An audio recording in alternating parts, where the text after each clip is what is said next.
வணக்கம் தமிழம்மா. வணக்கம் தமிழம்மா. எல்லாருக்கும் வணக்கம்.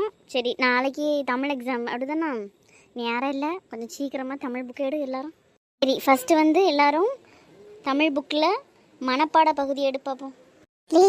மனப்பாட பகுதி எப்படியாவது நம்ம நாளைக்கு நல்லா படிச்சுட்டு வரணும்னு. ஆட்டுமக்கா, அதில் தான் சொல்லையா 5 மார்க் கிடைக்கும் பத்தியா? 5க்கு 5 கொடுக்குறாங்க. அதுலேயும் 3 4 தான் வரும். இங்கே யார் பேசுறது?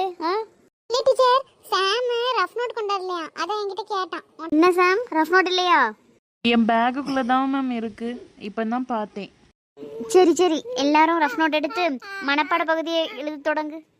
புக்கை பார்த்து எழுது. சரி டீச்சர். புக்கை காட்டல, சீக்கிரம் படபடன்னு எழுதுவோம். உன் கண்ணு முன்னாடி தானே இருக்கு, பார்த்து எழுத வேண்டி தானே? சரி சரி, பார்த்து எழுதுறதுலையாவது நல்ல பேரை வாங்குவோம்.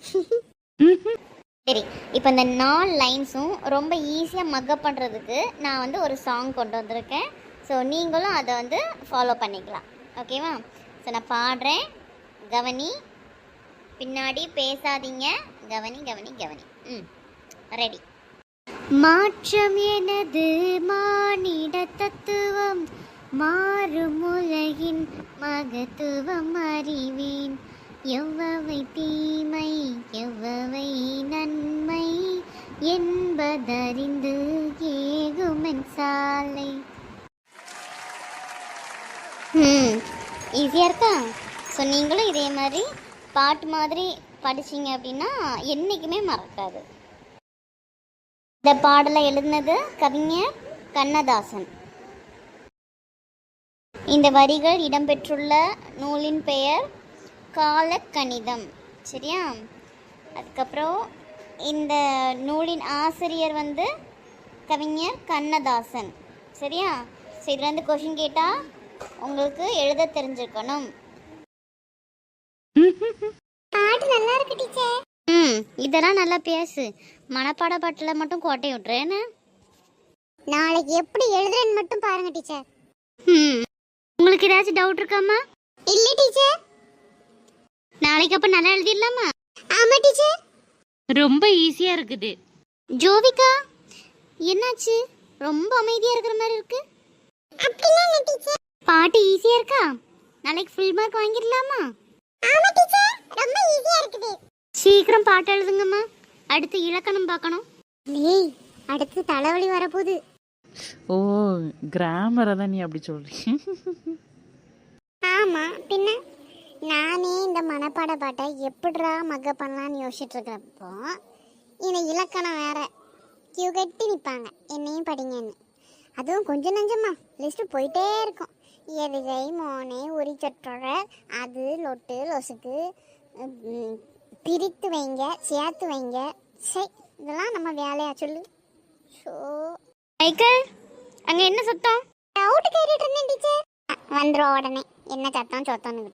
அப்படிலாம் பேசாதல்ல, நல்ல டீச்சர். ஏம்ல, இந்த டீச்சர் உனக்கு ரொம்ப பிடிக்குமோ? சரி சரி சரி, அப்படிலாம் இல்லை, சும்மா சொன்னேன்ல. அதானே பார்த்தேன், எங்க திருந்திட்டியோன்னு பயந்துட்டேன். பல்ல காட்டு வழியா இருக்க. மைக்கேல், எழும்பு. இந்த ஆபத்து வந்துட்டு. என்னமோ சொன்னிய, நல்ல டீச்சர் நல்ல டீச்சர்னு. மைக்கேல், காது கேட்கலையா? எந்திரி. எம்மா, எழும்புறேன் தாயே. சொல்லுங்க டீச்சர். சார்பு எழுத்துக்கள் எத்தனை வகைப்படும்? சுபா ஆரம்பிச்சுட்டா எங்க போவேனா? ஐயோ ப்ளீஸ் சொல்லித்தாள. எனக்கே தெரியாது. லேட்டி ஜோவிகா, ஜோவிகா இந்த மாதிரி நேரத்துலலாம் திரும்பவே மாட்டாள. ஏன்னு இருப்பாளோ? லேய், கொஷின் கேட்டு எவ்வளோ நேரம் ஆச்சு? சும்மா அடிச்சுடும். 10 வகைகள். கரெக்டாக சொல்லிட்டான். உட்காரு. ஆஹா, இது கனவா நனவான்னு தெரியலையே. நம்ம எப்படி கரெக்டாக சொல்லியிருப்போம்? இது ஒரு சக்தி இருக்கு நமக்குள்ள. அடுத்து நம்ம பார்க்க போகிறது கிராமர் பார்ட்டு தான். ஸோ ரொம்ப சிம்பிளாக ஈஸியாக சொல்லித்தரேன். எல்லாரும் நாளைக்கு கிராமரில் ஃபுல் மார்க்கு ஸ்கோர் பண்ணணும். Okay teacher. ஏட்டி ரம்யா, மனப்பாட பாட்டு ரொம்ப ஈஸியா இருந்துச்சுல்ல. இந்த பாட்டை கூட நான் எங்கேயோ கேட்ட மாதிரி இருக்கு பார்த்துக்க. உனக்கு அப்படி ஏதாவது தோணுதா? இந்த பாட்டு சிவாஜி கணேசன் பாட்டு மாதிரி தோணுது. மேக்ஸிமம் இந்த கண்ணதாசன் வந்து சிவாஜி கணேசன், எம்ஜிஆர் அவங்களுக்கு தானே நிறைய பாட்டு எழுதிப்பாங்க. அப்படிதான் ஞாபகம் இருக்கு. கண்டுபிடிப்போம். சரி சரி, அங்கே கவனி. வீட்டுக்கு போகும்போது பேசலாம். சரி டி.